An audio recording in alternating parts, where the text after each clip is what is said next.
Evangeline. Good afternoon. Good afternoon to ma'am. Okay, Evangeline, can you tell me about yourself? I'm Evangeline Guyguyon, ma'am, and I'm 28 years old. I live in Cabecera, 27, Ilagan City, Isabela. And I have two children, 1 year and 4 months, and 7 years old. Okay, I have a few questions for you to answer, Evangeline, so let's start. Yes, ma'am. Go ahead, ma'am. Okay, why do you want to work as a maid? To support my family in financial, ma'am. Why you choose Malaysia when there is a lot of other country? Because Malaysia is an Asian country also, ma'am, and I like their cultures and customs, ma'am. How are you qualified for this job? I am qualified because I have confidence in myself and I am hardworking person, ma'am. May I know what your educational level is? I am graduate in 2 years course, ma'am, and in associate in computer technology, ma'am. What was your recent working experience? I am domestic helper before, ma'am, in Lebanon, ma'am. For how many years? 4 years, ma'am. Do you have experience of taking care of babies? Yes, ma'am, I have my baby. I take it before, ma'am. How about elderly? No, I have not yet, ma'am. Do you have any other special skills? Beside of being domestic helper or worker, I like sketching and drawing, ma'am. Are you willing to learn new skills? Of course, ma'am. Are you willing to work with a family where the mother-in-law or any relatives stay together? Yes, ma'am. Currently, are you still working now? Not yet, ma'am. Do you know how to cook? Yes, ma'am. What Filipino sort cook. of food can you cook, Evangeline? It's Filipino cook, ma'am.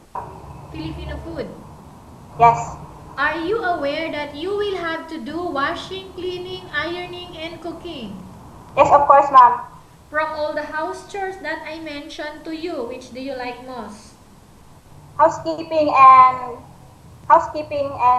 cooking, ma'am. If ever you were selected to work in Malaysia, who will take care of your children? Both my father and my mother, ma'am. You are not allowed to use handphone during working hours.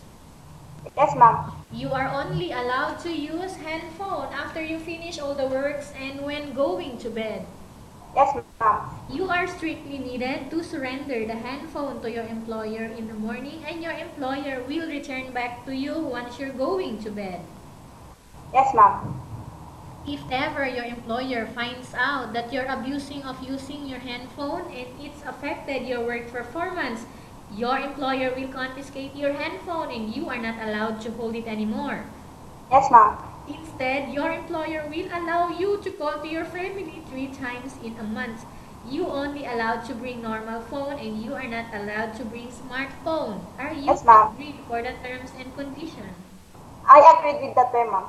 Are you agreed to the rules and regulation for the handphone? Yes, ma'am. I'm agreed with that, ma'am. How many years is the contract as you agreed and understands, Evangeline? 2 years, ma'am. Can you describe for me your attitude? I am a hardworking person and not fearing and have confidence in myself and helpful and obedient.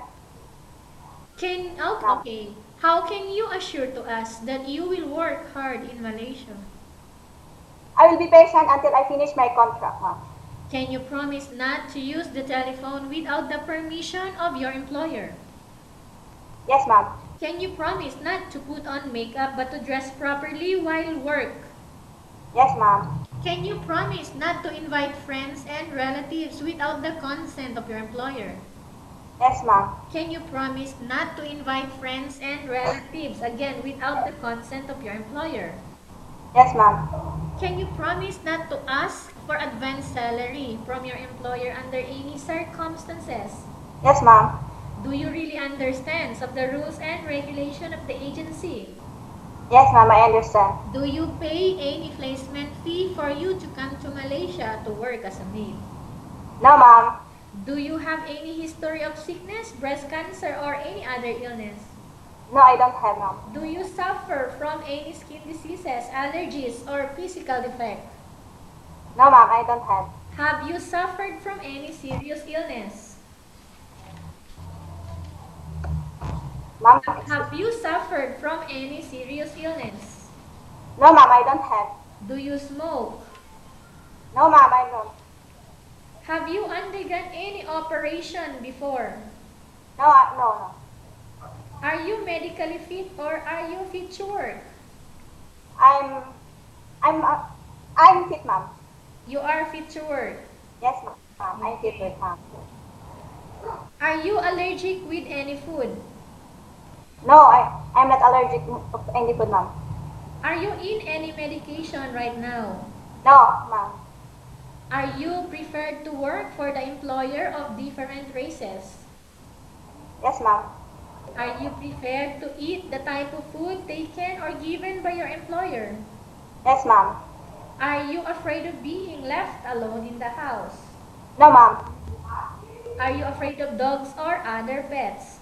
No, ma'am. Can you promise to work according to instruction from your employer? Yes, ma'am. Do you have any family members working in Malaysia? No, ma'am. How about in other abroad? Yes. Okay, do you Ma'am? have family members working No. abroad? Yes, ma'am. Which country was that? Canada, ma'am. What country? Canada. Canada. Yes, ma'am. Whose relative